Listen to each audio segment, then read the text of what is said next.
As a trauma survivor, I have always been interested in resilience.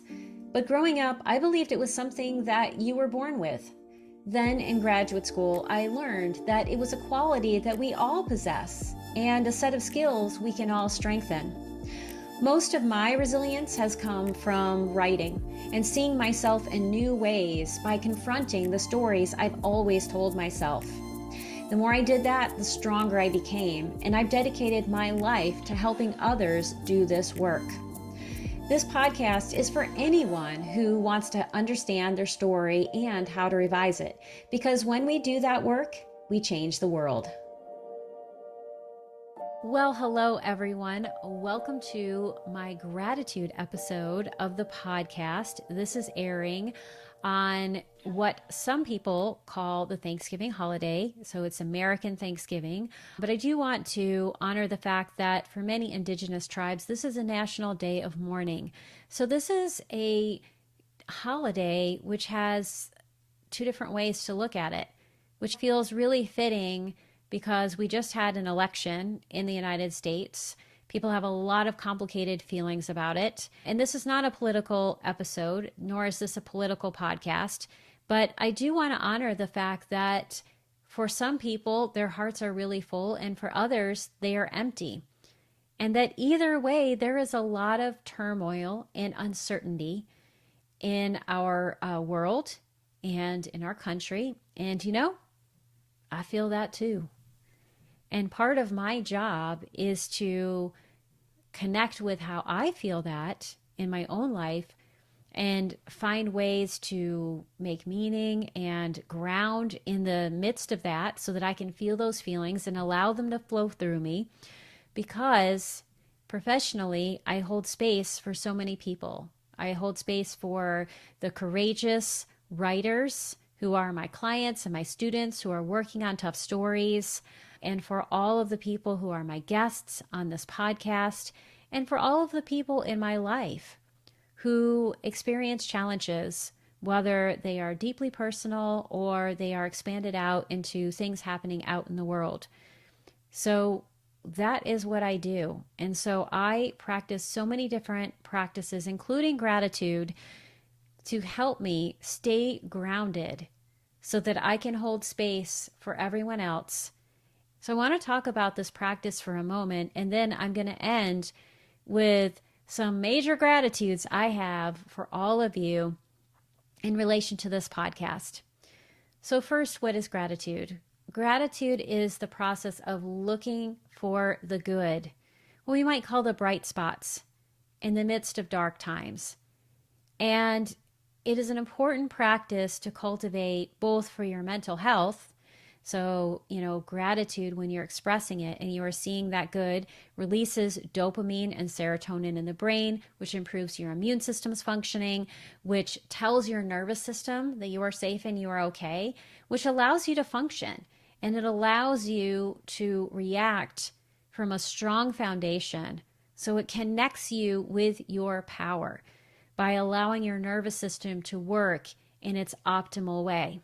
But we want to make sure when we are practicing gratitude that we're not spiritually or psychologically bypassing ourselves. Like, here's one of my big pet peeves. I absolutely hate this about some of the ways that positive psychology works for some people. And that is the idea that, all we need to do is turn a frown upside down and oops, there's a smile. So if you just focus on the positive and you ignore all of the negative, everything is going to be okay. Well, sometimes that's not how you feel.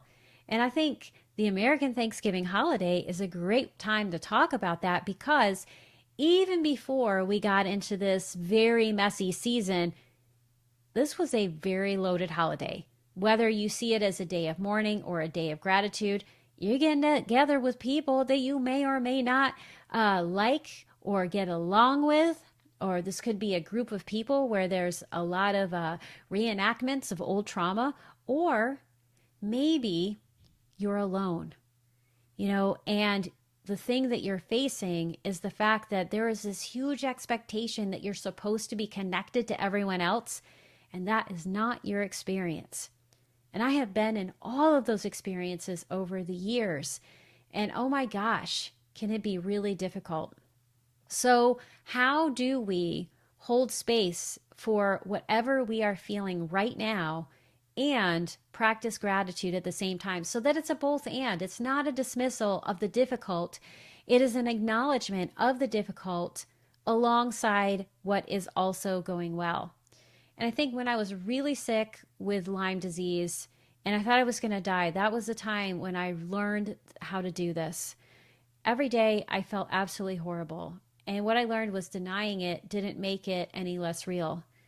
So I had to feel the disappointment, the sadness, the grief of what was happening to my body, the actual physical symptoms of feeling really rotten, and also look for one thing that I could hold on to as an anchor that was the good in my life so that I didn't slip into total despair.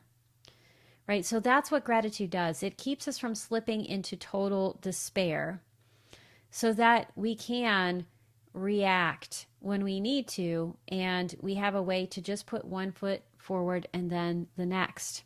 So we want to hold space for being able to do both things at the same time. And one thing that has helped me, this has served as an anchor for actually most of my life. I can't tell you who first shared this quote or first said this, but I can tell you where I encountered it. So I grew up in a Buddhist community, and I first encountered "It's always darkest before the dawn" in an English translation of a letter between this Buddhist monk and one of his disciples. This Buddhist monk was talking to someone who was going through this really dark time, and was written, "It's always darkest before the dawn."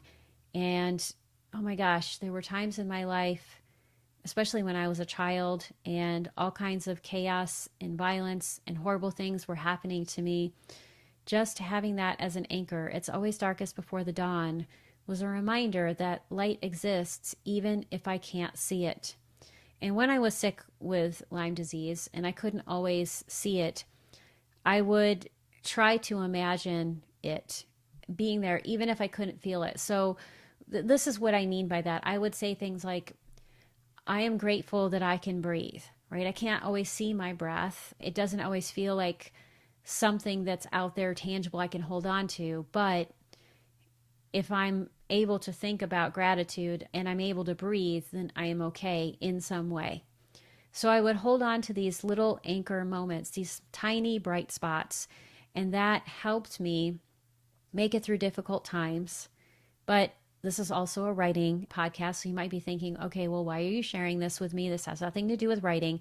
Guess what, my friends? It has everything to do with writing, because practicing gratitude in the midst of dark times without dismissing the darkness will train your brain to be able to find bright spots, those little glimmers and shimmers of light. And that's important because if you're writing a tough story, our brains can get really stuck on all of the difficult things that are happening. And then what we do is we create this train wreck of pain on the page, and we have this manuscript where there's no breathing room or rest for the reader. It's just difficult moment after difficult moment after difficult moment, because that's what our brain is trained to focus on, right? Because that's the energy we're bringing to things. And then you send that to your writing group, and they're like, we need a little bit more levity in this. And then you want to shake them sometimes because you're like, but it felt really difficult. And maybe your frustration comes from the fact that you can't find those bright spots. Practicing gratitude in the everyday life can help you begin to find those bright spots because you're training your brain to see the both and. And that can improve your writing because it will help with the pacing of your projects. So this isn't one thing or the other, right? These things are related to writing, and they're also related to your life. So I want to wrap up by expressing my deep and heartfelt gratitude to all of you who have walked this podcast journey with me so far. So we are, 48 episodes into the podcast.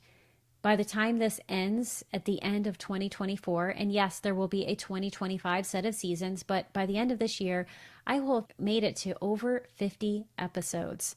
And this podcast would not exist without you.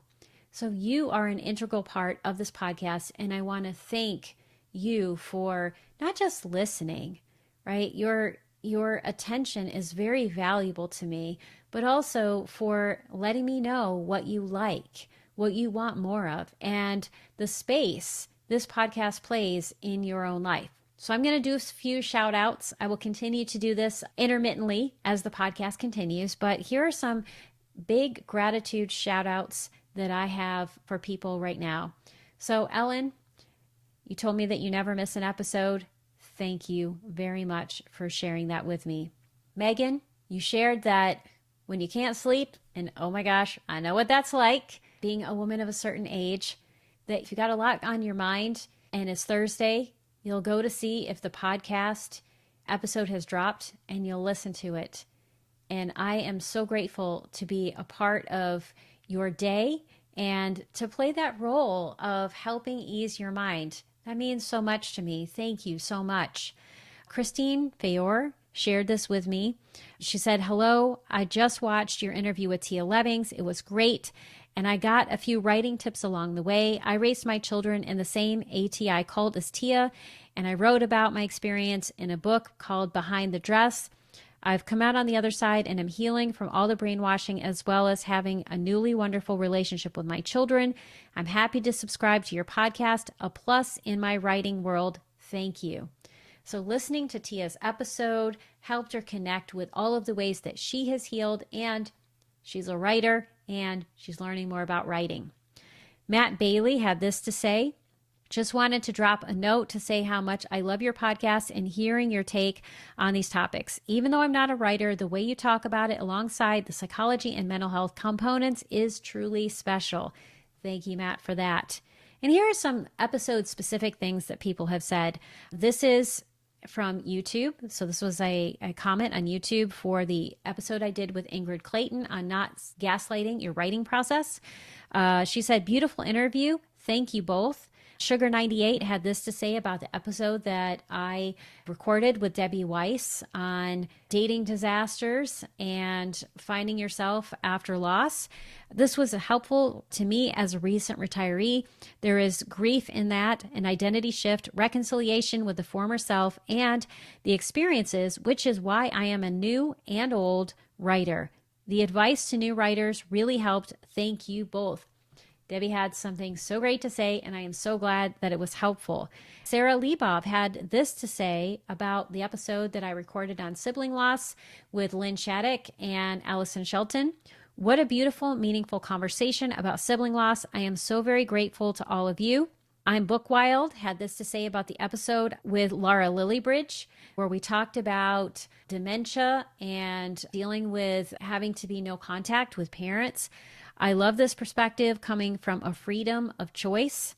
And Mary Austin texted this to the podcast, which is something you can do on Spotify, on Apple Podcasts. She said, "Lisa, the podcasts lately have been extra fantastic. Sarah Perry, Tia Levings, and Dr. Romani on narcissism have all been full of meaning and wisdom. Thank you."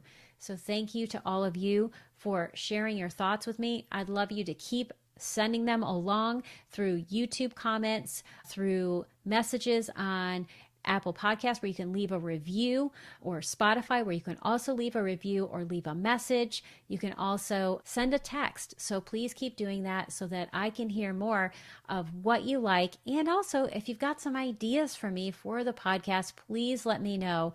I am always open to your suggestions, and I love to know that my content is speaking to something that you have an interest in, which for one thing that I'm going to be working on is Krista Hillhouse, who I know is a regular listener, said she wants to hear more on intergenerational trauma and how do you write about that. So please know an episode on that is coming in 2025. So I'm going to wrap up now just by, again, offering my deep, heartfelt gratitude to all of you. Thank you so much for being listeners. And if today is a day where you're experiencing some heartache, life is difficult, you're not sure where to go, I want to say that I see you. I have been in that place, and I am today holding space for you to have peace and ease, and to know what is the next right step for you. Be well, my friends. Until next week, I'll see you soon. If you're learning from or enjoying this podcast, please subscribe to my YouTube channel. It's a free and easy way to support the podcast. You can also get the latest episodes delivered to your inbox by signing up for my Writing Your Resilience newsletter. As a thank you, you'll receive a free copy of A Trauma Survivor's Guide to Writing the Tough Stuff. You can also follow the podcast on Apple Podcasts and Spotify, where you can leave a 5-star review. If you have questions for me, comments about the podcast, or questions or topics you'd like me to consider for the Writing Your Resilience podcast, please leave a comment on YouTube. I read them all, and I'd love to hear from you.